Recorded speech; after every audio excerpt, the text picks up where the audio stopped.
پھر مجھے سہاروں کی ضرورت پڑے گی۔ اتنا سب جان کر بھی آدمی کتنا بڑا انجان ہے۔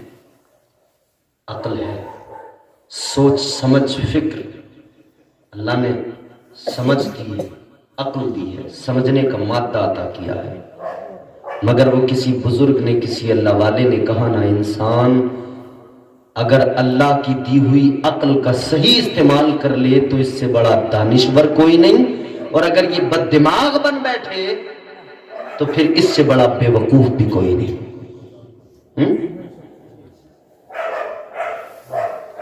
میں بارہا سناتا ہوں، اللہ نے زندگی دی ہے، موقع دیا ہے، اس کا شکر ادا کرتے ہوئے زندگی گزارو اور رب کو راضی کرو، اپنے رب کی پہچان کرو۔ رب ہم پر بڑے احسان فرماتا ہے، بے وقوف نہ بنے، عقل مند بنے۔ اللہ بڑا پیار کرتا ہے، کتنا فرمایا گیا، اللہ تعالیٰ اپنے بندوں سے 70 ماؤں سے زیادہ محبت فرماتا ہے۔ کتنی؟ اے بیٹا، اپنی اماں سے محبت کرتے ہو؟ تمہاری اماں تم سے زیادہ تم سے محبت کرتی ہیں، اتنی کرتی ہیں کہ تم اس کا حق ادا نہیں کر سکتے، مگر جتنی تمہاری اماں، ہماری مائیں ہم سے محبت کرتی ہیں نا، یہ کیا، ایسی 70 ماؤں کی محبت میرا پروردگار اپنے بندے سے فرماتا ہے۔ ایک اللہ والے، ایک پیر درویش، سچے بزرگ کوئی، ان کی بارگاہ میں کوئی مرید بیٹھا تھا، ان کا سچا مرید، سچا پیر، سچا مرید۔ آج کل تو پیر بھی جعلی، مرید بھی جعلی، پیر بھی ایک نمبر کا مکار، مرید اس سے بڑا مکار۔ پیروں کی حالت یہ ہے، امام صاحب قبلہ، سچے پیر بڑے سوچ سمجھ کے چنا کریں اپنے پیر کو، مرشد کو۔ آج کل جعلی، نقلی، فرضی، ڈالڈا مال بہت ہے مارکیٹ میں۔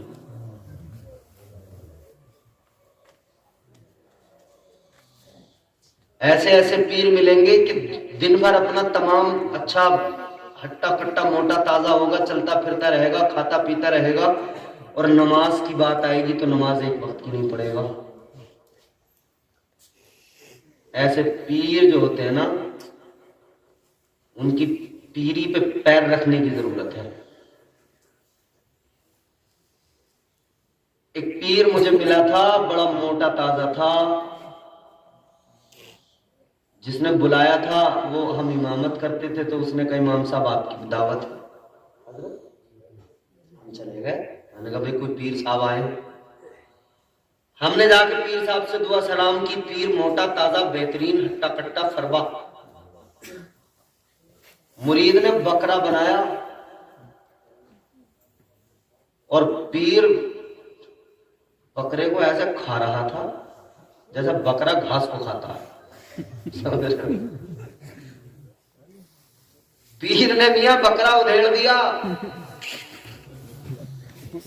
کھا پی کے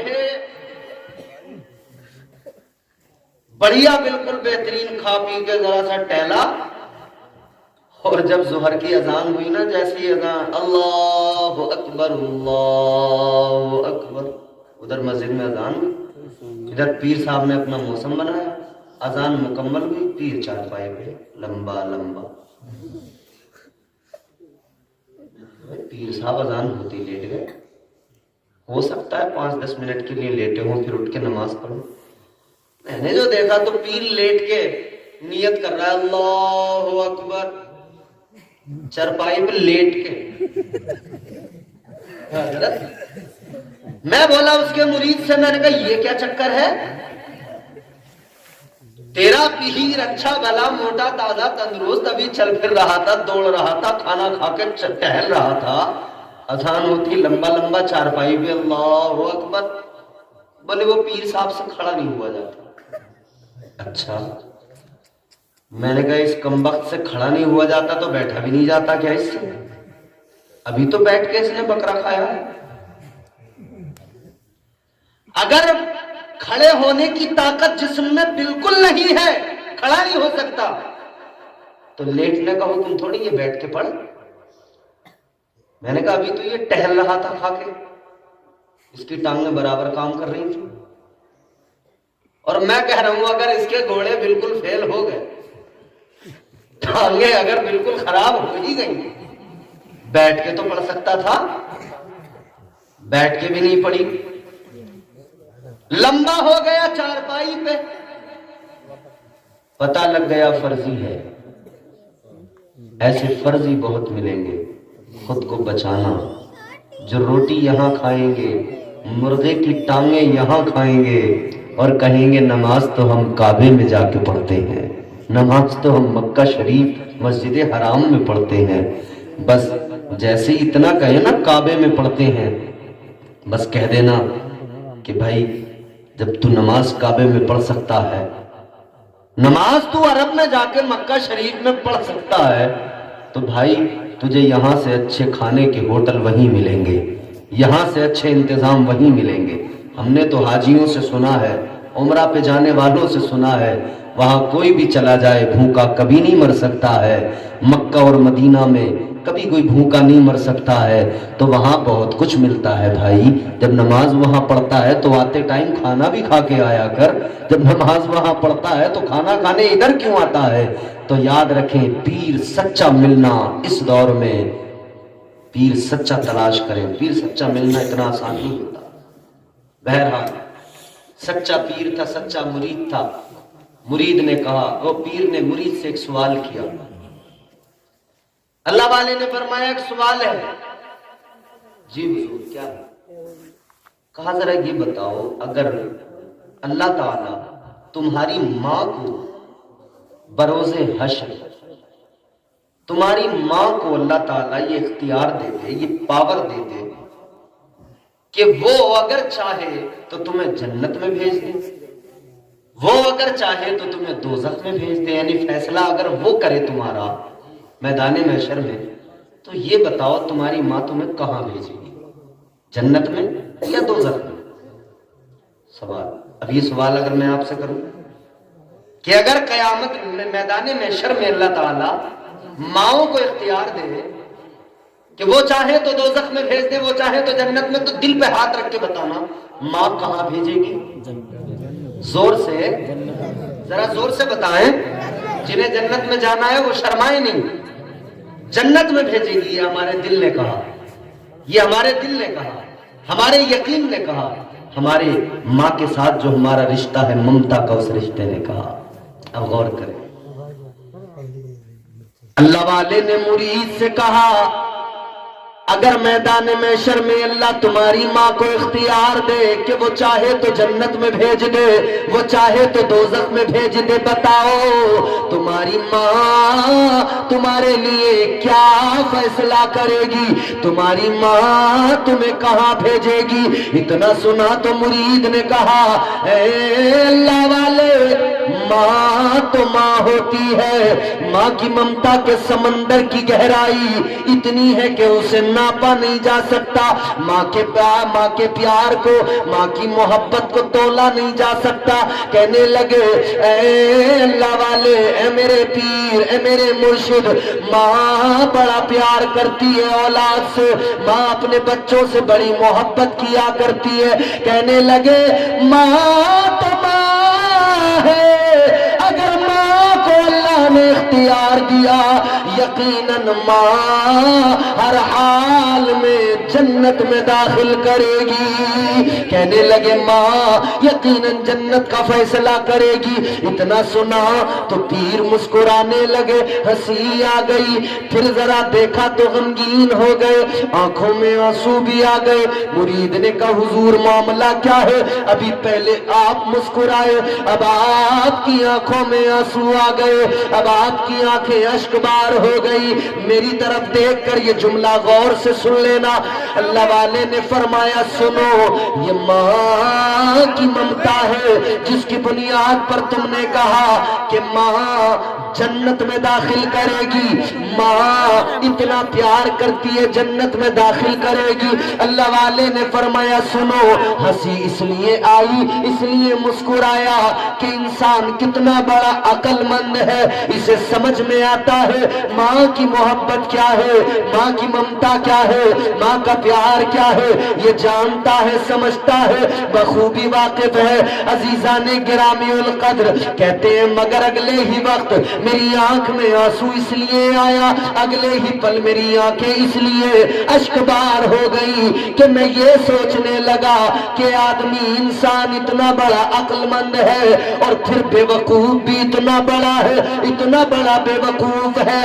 ایک ماں کی ممتا کو، ایک ماں کے پیار کو سمجھتا ہے، ایک ماں کی ممتا اسے سمجھ میں آتی ہے، ایک ماں کا پیار سمجھ میں آتا ہے، یہ کہتا ہے ماں جنت میں داخل کرے گی، مگر بے وقوف اتنا بڑا ایک ماں کی ممتا کو سمجھتا ہے، اور جو رب 70 ماؤں سے زیادہ پیار کرتا ہے اس پروردگار کی محبت کو نہیں سمجھتا۔ نعرے تکبیر، نعرے رسالت، مسلک اعلیٰ حضرت عشق محبت، عشق محبت، پیار محبت، پیار محبت۔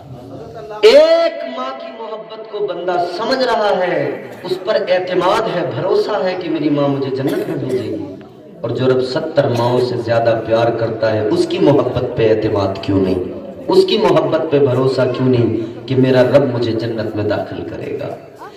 یاد رکھنا عزیزو، اللہ تعالیٰ نے قرآن مجید میں اعلان فرما دیا ما یفعل اللہ بعذابکم لئن شکرتم وآمنتم وکان اللہ شاکرا علیما۔ اللہ کا قرآن کہتا ہے اے بندو، اللہ تعالیٰ تو تمہیں جنت میں داخل کرنا چاہتا ہے، اللہ تو تمہیں عذاب سے بچانا چاہتا ہے، اللہ تعالیٰ تو چاہتا ہی نہیں، رب کی مشیت گوارا ہی نہیں کرتی کہ تم پر عذاب کیا جائے، تمہیں عذاب میں مبتلا کیا جائے، تو پھر یہ عذاب جو تمہیں ہوگا یا جس کو تم بلا رہے ہو یہ تمہارا اپنا معاملہ ہے، یہ تم خود اپنے لیے مصیبتیں جمع کر رہے ہو۔ اللہ کا قرآن کہتا ہے وَمَا أَصَابَكُم مِّن مُّصِيبَةٍ فَبِمَا كَسَبَتْ أَيْدِيكُمْ وَيَعْفُو عَن كَثِيرٍ۔ اللہ تعالیٰ کا قرآن کہتا ہے یہ جو تم پر مصیبتیں آتی ہے یہ وہ ہے جو تم نے اپنے ہاتھوں سے کمایا ہے، تم خود اپنے لیے مصیبتیں تیار کرتے ہو، تم خود اپنے لیے مصیبتیں جمع کرتے ہو۔ اللہ تعالیٰ کی محبت کو سمجھ لو اور زندگی قرینے سے، قاعدے سے، سلیقے سے گزار لو تو اللہ کی محبت کا یہ عالم ہے۔ پروردگار تو اپنے بندوں کو جنت میں داخل کرنا